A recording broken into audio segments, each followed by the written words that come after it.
I really appreciate the opportunity to get to do this. I was a college professor. I was a sociologist for a long time. I got a PhD in sociology from Vanderbilt. I've been studying the sociology of religion all the way from my dissertation up until right through the end of that academic career. Now doing sociology of religion in the public sphere with Springtide, and the opportunity to get to translate my very applied research career in the academy out even further and extend those applications into the real world, into the non-academic world. How about that? That was something I was very much drawn to, and have been really enjoying this new phase and this challenge. And let me tell you, we are new though. I mean, Springtide's just been around, established, and I found it in 2019. So I don't presume that you know anything about us. And so we'll start with our mission statement. We believe no young person should have to navigate life's most important questions alone, so we conduct actionable research to reflect the inner and outer lives of 13 to 25-year-olds in order to help those who care about young people care better. That takes us to a pretty big audience, to those who care about young people. Our primary concern is any trusted adult who finds themselves in a professional role where they interact with 13 to 25-year-olds. And that 13 to 25 is commonly referred to as Gen Z at this point. As Gen Z ages out of that age range, our focus at Springtide will continue to stay right there on 13 to 25-year-olds, whatever we call the group that's coming next, Gen Alpha or what have you. And we really firmly believe that this, one of the most alarming things that we see right now in the world is how many young people are doing normal young people things, where they're exploring, they're asking big questions, they're really trying to make sense of the world that's around them. But as the world has changed, they're increasingly having to do all that work by themselves, or maybe this is worse, just with them and their peers. And that is not due to a lack of really engaged and well-meaning adults. What we continue to find are religious leaders, parents, after-school program leaders, nonprofits, teachers, coaches who really care about young people, but are increasingly sort of lost in terms of trying to figure out how to engage with them. And we want to be a part of bridging that gap, and that's where our actionable research comes in. We have a couple of mantras that we say internally at Springtide a lot, one of which is that we don't want to be interesting, we want to be useful, which is sort of a strange place for a research institute to be sometimes. But that's where we're trying to combine the rigor of objective research, but trying to package that up into actionable frameworks that people can use in the real world. And we do all that through a sociological lens. Probably don't need to explain much about sociology to this audience, but the common metaphor that I use is the forest and the trees. Most people are really concerned with their tree, their individual organization, their program, the ways that they engage with young people, their classroom, maybe if you want to drill down to get that specific with it. And that makes total sense. Like, that's the stuff that consumes our day-to-day. Of course, as a sociologist, though, our job is to pay attention to the entire forest at that big 30,000-foot view. And that's not news to anybody here, I would imagine. But the reason why that metaphor is useful is actually in this second part, where I think we get carried away sometimes thinking that when we're so focused on our tree, we think we can fix everything that's happening to our tree. Anything that's going wrong, anything that seems like a problem, we feel like we can step in and we can control it and we can fix it. But the reality is that there are things, of course, going on at the forest level that are far beyond our control. And this distinction is really critical to understand, because when we spend time and resources and money, energy, et cetera, trying to fix things that we cannot control, we're ultimately just sort of chasing our tails. We're not very productive. Those things that are going on at the forest level are really just things that we should be responding to. And we should be responding really effectively to them. Largely with young people, that comes down to methods about how we engage them, not the core beliefs with which we use to engage them. So if you believe in the power of education, nothing you're going to hear today is going to make you question the importance of education. When I talk to religious professionals, if you have core beliefs that are central to your religious tradition, nothing that we've collected, nothing that we've seen from young people should cause those people to think that they might have to change or alter their beliefs. The things at the forest level that we should be responding to, though, include a lot of how we go about communicating those beliefs and core values to young people. And at Springtide, the way that we inform all of that work, when we draw these conclusions, is through this methodological approach that we call data with heart. So yes, PhD in sociology, trained professional, published in peer-reviewed journals for years, presented at conferences. I understand the power and importance of making sure that our methods are rigorous and that our data is representative, and all the data that we collect on the survey side is nationally representative for census quotas for age and race and gender and region. We also do a whole lot of qualitative data collection too, which is a nice way of triangulating, getting into the how and the why behind something, not just the what that surveys are so good with. But we do more than that. We really listen deeply to young people. I said that we had this mantra that we don't want to be interesting, we want to be useful. The second mantra is that we don't want to be a bunch of old people studying young people. And so we have a young person's advisory board that meets with us every month, helps us to frame up research questions, interpret data sometimes. Sometimes we come to them and we're like, we think this is what this means. And they're like, no, old man, that is not what that means. In fact, you should think about it in this other way. And they've been really instrumental in that regard. We have a young person writer in residence program. We have internships. We have a BIPOC research fellow.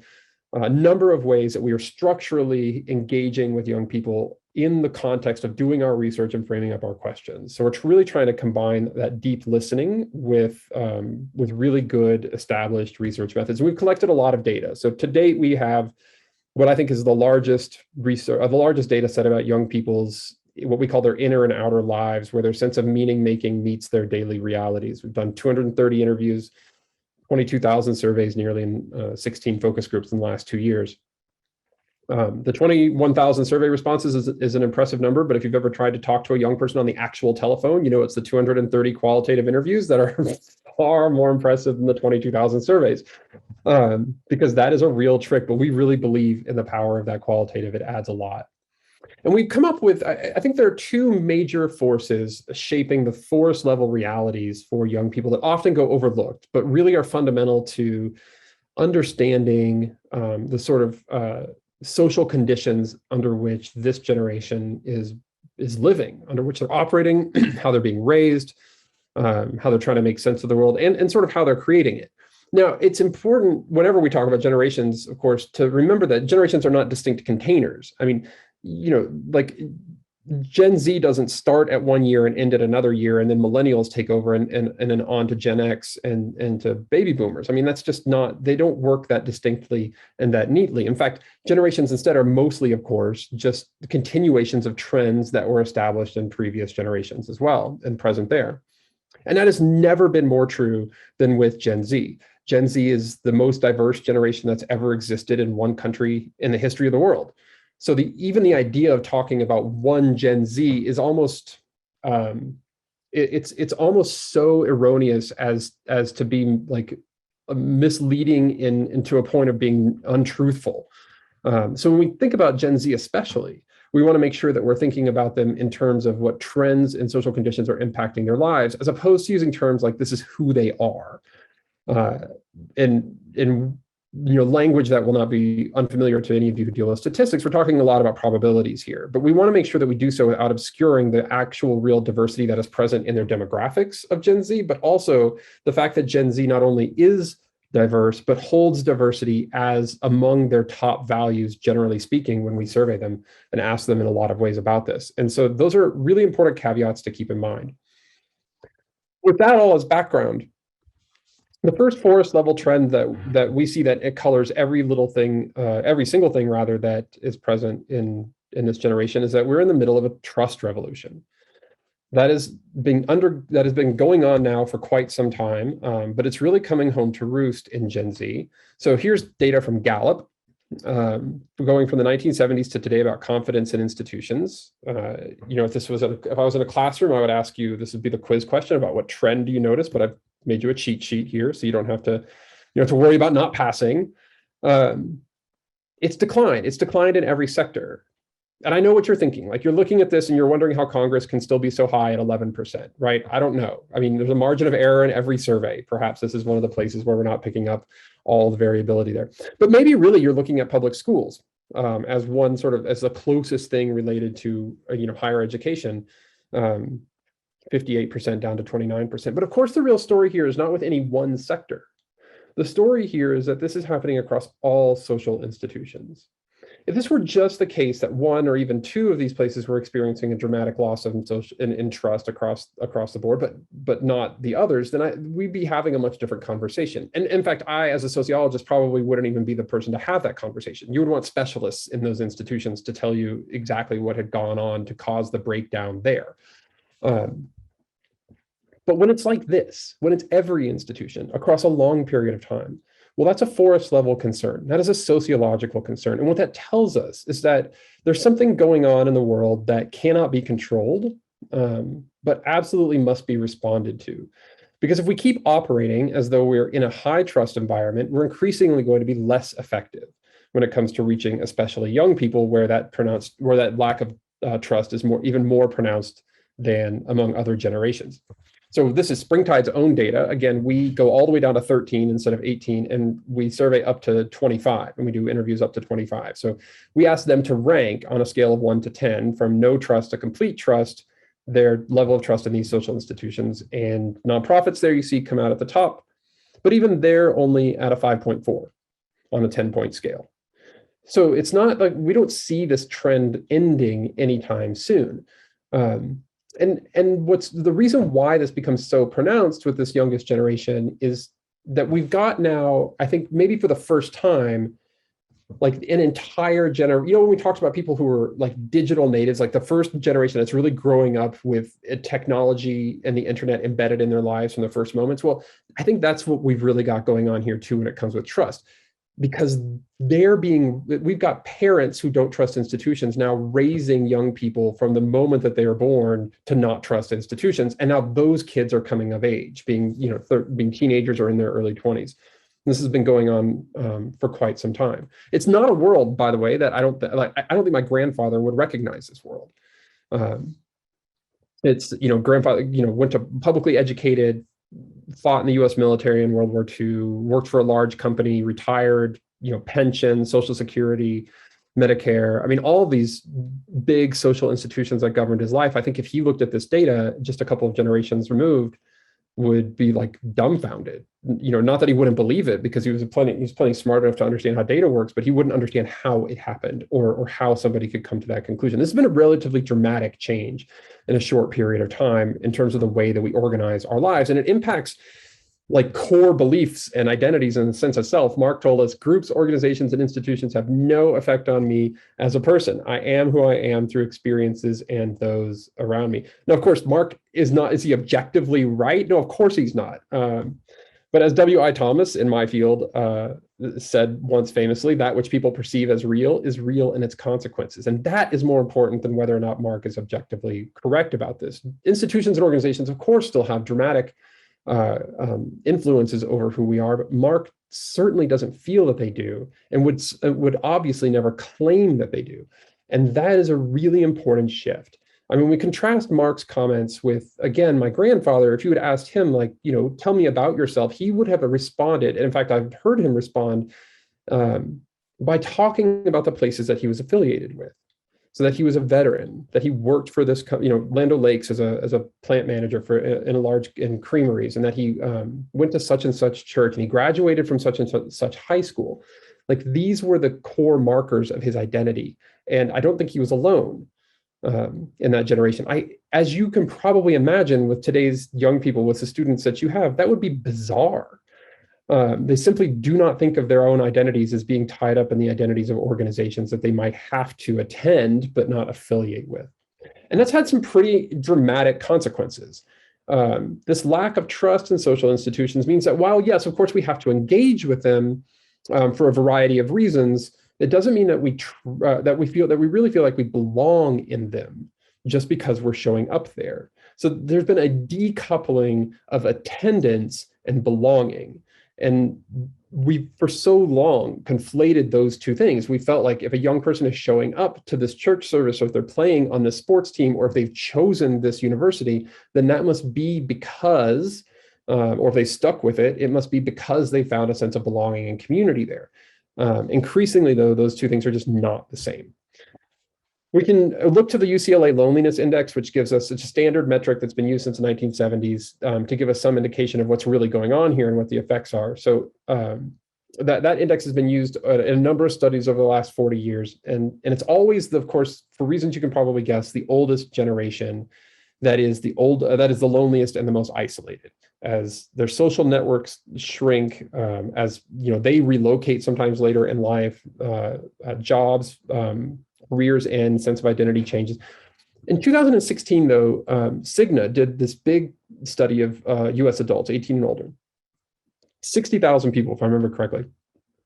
And they found that it was the youngest cohort that was the loneliest and the most isolated of any that they studied. That had never happened before, that the youngest was the most isolated. And not only were they the most lonely, but their scores were off the charts. Nobody had ever recorded higher scores for loneliness and isolation in a major study than what Cigna found for Gen Z in their study. And we confirmed in a smaller sample, but going all the way down to 13 and stopping at 25, same kind of thing happening. Gen Z, counterintuitively, despite being hyper-connected on all of their devices with all of their friends, and indeed everybody in the whole world, it seems, at any given time, is super lonely. They feel really isolated. As we've seen, they're very disconnected from the institutions that used to provide a lot of those inherent kinds of connections. They don't trust them. And in the meantime, where that trust void has happened and we haven't yet filled it in with new things, it means that we've got a lot of young people, experiencing the consequences and living with the consequences of being disconnected from the adults, especially who really care about them. And this has some pretty important consequences that are worth noting. So the researchers out of, I'm blanking, BYU, I think, documented that severe loneliness and isolation has the same mortality as smoking 15 cigarettes a day, a consistent link between isolation, loneliness, and mental health issues, including depression, suicide, and suicidal ideation, and a pretty significant link to stress and our ability to navigate that stress. As you can imagine, all of that research, of course, is pre-pandemic that I've just mentioned, including our own up to this point in the presentation, but that is not a thing that has gotten any better over the pandemic. And in fact, what we found is that by surveying people at the beginning in the first weeks of lockdown in late March 2020, early April, and then again in February of 2021, early March of 2021, asking them about a whole lot of things, loneliness is actually, as you might imagine, has been exacerbated. We asked, among many questions we asked, we said, if anyone outside of your home has reached out to you personally, who was it? And this was the option, these are the results rather, 1 full year into the pandemic. And this is a check all that apply. So they could pick every box here. And you see something like only 15% of young people who have been contacted by a coach. Most young people are in school setting of some kind. Only a quarter of them had been reached out to by a teacher or professor. Only 10% had been reached out to by a faith leader. Those are, of course, far below the rates of young people who attend or belong to or identify with a faith community of some kind. And so even 64% of them, only 64% of them said, all of that is remarkable. I think the most remarkable thing on this entire chart, of course, is the top one, actually. So 64% of them said that a friend had checked on them. But wouldn't we expect that number to be like 90-something% if they were really actually as connected as we think they are when we see them and their heads are down and they're on, their phones, all that? We assume that they're like connecting with each other on those things. It does, as it turns out, that's not actually what's happening. So we interviewed some of our young people from our advisory board. And one of the key things that they told us is that I asked them, I said, what is it that adults don't understand about young people's experiences going through the pandemic? And there were 3 of them. One is a 15-year-old rising sophomore in high school, 16-year-old rather, rising sophomore in high school, junior at Notre Dame, and this young woman who you see here, Abby, who's making the transition from high school to college this year. And collectively, they all said, even in that question that you just asked, we get some sense of what the disconnect is between adults and young people. I said, oh, what do you mean?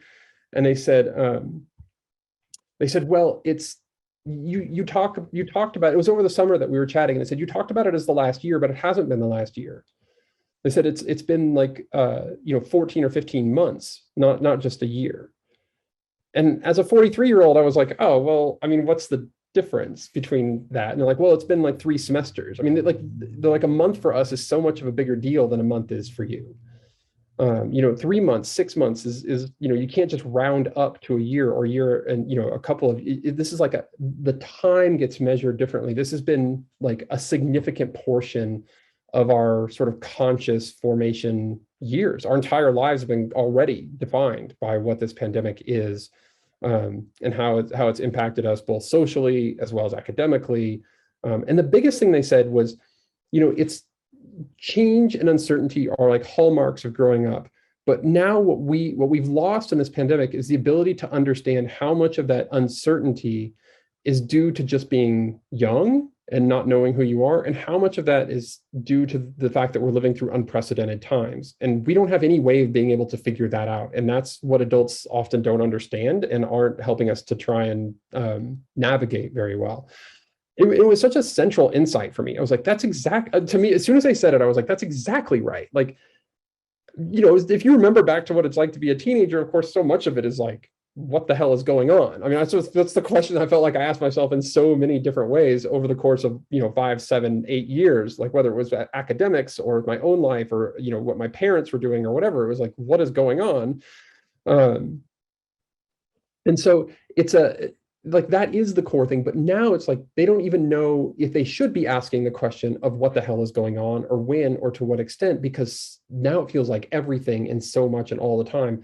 And they really need guides who are professional meaning makers, like so many of you all are, to help them understand and contextualize and guide through these conversations. So the uncertainty that they end up feeling then, it gets manifested often as trauma or stress, or you know, mental health issues. In fact, that's actually what we're spending all of 2022 on, is mental health at Springtide. 40% of young people say they've experienced trauma. 62% have experienced emotional distress as a result of a challenging event. And nearly a third of young people, somewhere between a quarter and a third of young people, told us that at the moment of taking our survey, they were going through something like that.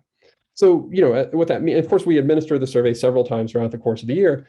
What that means functionally, obviously, is that basically 1 out of every 4 or 1 out of every 3 young people that you're coming into contact with, it's reasonable to assume that they might be dealing with something that you have, that you can't see at the surface necessarily, and maybe need to attend to, or to the extent that you're able to in your roles. Now, for those of you who are especially classroom educators, like, that's not going to come as news. I know it's not. It wasn't news to me as a former professor who did a lot of teaching. I mean, I saw that in my students, but really understanding that in that context, that this was that widespread, and being linked to things that were not just like going through a rough time, but being linked to something as serious as trauma, and mental health issues, calls for, I think, a different kind of social approach towards understanding and dealing with this. Cherie, you asked, does it sound like Gen Z has an inaccurate understanding of those terms? Is it really true that 40% experiencing trauma seems hyperbolic? I think there's potentially some truth to that. Of course, in the survey, when we ask the question, we're doing our best to put it in language that 13 to 25-year-olds can understand, as opposed to technical terms. And so we're not just leaving it wide open for them. It's possible, though, that they are overestimating that a little bit. Of course, that's definitely true. But there's a margin of error there for sure, but it is a lot of data points. When we ask them too, what adults do you have in your life that you could turn to if you need them? Again, you know, we talk to a lot of religious leaders, and so you see that number highlighted there, 8%, especially as we're going through this time of uncertainty. We would think that would be higher than that, but only 17% feel like they have a teacher that they could turn to. And again, I think that the real story here is at the top. Only 74% of them feel like they have a parent or a guardian they could turn to. 7% will tell us they have fewer trusted adult in their life that they could turn to at all if they needed them, and that includes their parents. And 69% of young people tell us that they have 3 or fewer meaningful interactions in a regular day. Now, same thing as when Mark told us this in the qualitative, that, you know, is this objectively true? I don't think so. I think there are a lot of teachers that young people could turn to. I think that there are a lot of close friends and family members that people could turn to. But the reality is that they don't feel that way. They don't feel like they could turn to these people if they if they needed to, or that if they had something going on that they needed to talk to them about. And that's the bigger story. That for some reason, that gap exists between the people who care and the people that young people think they can turn to. And so all of this data is pointing us, I think, to a different call for the way that we engage young people. So much of what we built over the last 40 years has assumed high institutional trust. And so a lot of what we've done to engage young people has been through the building of programs, after-school programs, sports programs, on-campus programs, religious programs, programs and programs and programs. And in part, this is simply a way to be able to scale resources. We think, well, like, what are we doing with one-on-ones if we could do one-on-20s? We could reach more young people. And I think there's a lot of logic to that. It makes a ton of sense. Increasingly, though, as we move into like, how do we operate in a low trust, high isolation environment, our programming has become less and less effective. It's become less and less engaging. It's become harder and harder for the people that do that work to see the kinds of results that they used to see. And it calls, I think, for us to reevaluate how much of our time and resources we're pouring into those programs. Not that they are bad on their face. They might just be less effective in this modern environment. And I think where we can fill in then is through relationships. Because we see when young people are connected to trusted adults who really care about them, we see all kinds of really good things happening. So a decline in all kinds of risk factors like feeling completely alone, feeling as if no one understands them, feeling left out, stressed and overwhelmed. We also see an increase in all kinds of pro-social factors when they're connected to trusted adults, like graduation rates, good decision-making around drugs and alcohol, fewer unwanted pregnancies, et cetera. The magic number here from a lot of child development scholars, psychologists, and others is 5. If we can get a young person connected to 5 trusted adults, it's not that 6 is worse. It certainly isn't. 6 is better than 5, but we start to see some diminishing returns there. And ideally, we would find that young people would have at least 1 or 2 of those connections inside of their actual family members, their households. But of course, that is not always the case. I don't think any one institution then can be all 5. I mean, certainly, we can't expect a house of worship to be all 5 of those things. We can't expect a coach and a sports team to be all 5 of those, or even a university, frankly, to be all 5 of those, despite the massive amounts of resources that universities have and devote to the well-being of young people. But collectively, we can be part of that solution. The research also shows us, I think, a way forward in terms of how to do those relationships in ways that resonate with Gen Z. And we called this last year in a big study that we did. We talked about this as this model of relational authority. I won't go into the whole background of different kinds of solidarity and trust throughout time. You can sit in on a Social 101 lecture if you want for some of that someday. But I think we're moving into this reality where we are not in this pre-industrial era where it's like the only thing that matters is, does your lived experience match my lived experience? And have you been designated as a person of authority by some, unseen force or being? And we are certainly, I don't think, anymore living in this industrial reality where the only thing that matters is your credential. As we've just seen, young people don't simply respect your credential because you have it. I wished when I was a professor that my students would have just listened to me because I had a PhD and a title as a professor and just done what I said, but that was not the case. They might have been compliant in the classroom because of those things, but in terms of actually impacting their lives, it required much more than that. Specifically, when we looked into this through both the surveys and the interviews, what we found was good relationships, impactful relationships with young people and adults had the following characteristics from the adults who cared about them. They were able to listen. They were very transparent with them. They had a lot of integrity. They demonstrated care, and also they brought their expertise to the table. When adults tried to just lead with expertise, I have this position, I have so many years of experience, I have this degree or credential, or even I have this lived experience only, so you should listen to me. This is really unproductive. Young people just, because they don't think that institutions have their best interests in mind, and they see that expertise largely as being reflective of the institution that granted it or is currently housing it, they're not inclined to trust your expertise until or unless you're also doing listening, transparency, integrity, and care along the way. If you're only doing, though, listening, transparency, integrity, and care, they're not interested in that either.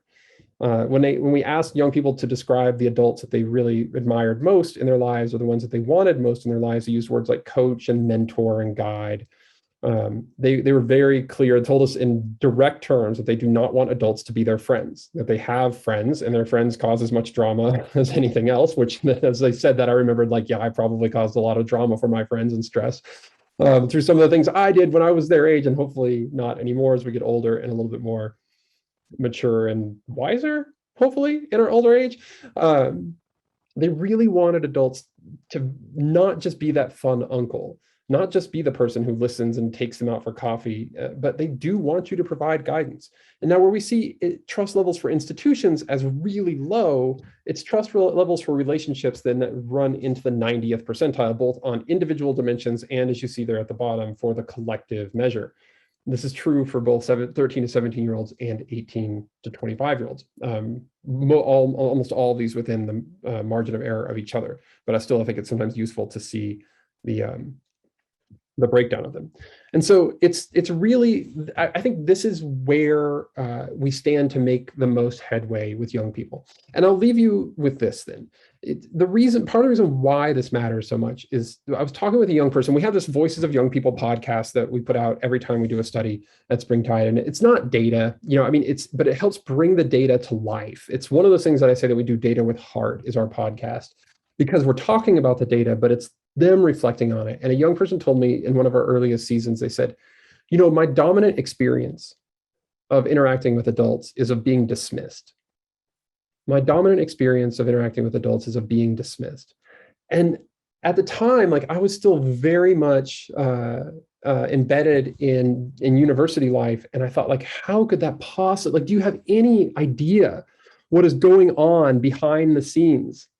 All of these countless hours of people who are devoting their entire lives to your flourishing, and all of these dollars, all these centers just on college campuses, all of these resources that go to you. And you think that your dominant experience of interacting with adults is of being dismissed. And it wasn't so much that I disagreed with her, it's that I couldn't square that circle. How do we make sense of those two things? And as we talked more, I began to understand that all of those resources she didn't see as being for her. She saw them as being for the institution.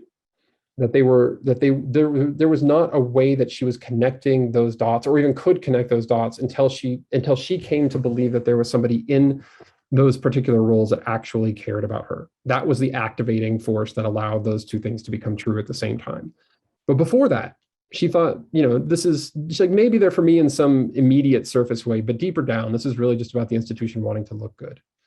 I thought, well, there's a gulf that cannot be crossed with any sophistication or innovation that we bring to our programming. That is a divide that can only be bridged with some innovation and sophistication that we bring to the relationships that we have with young people.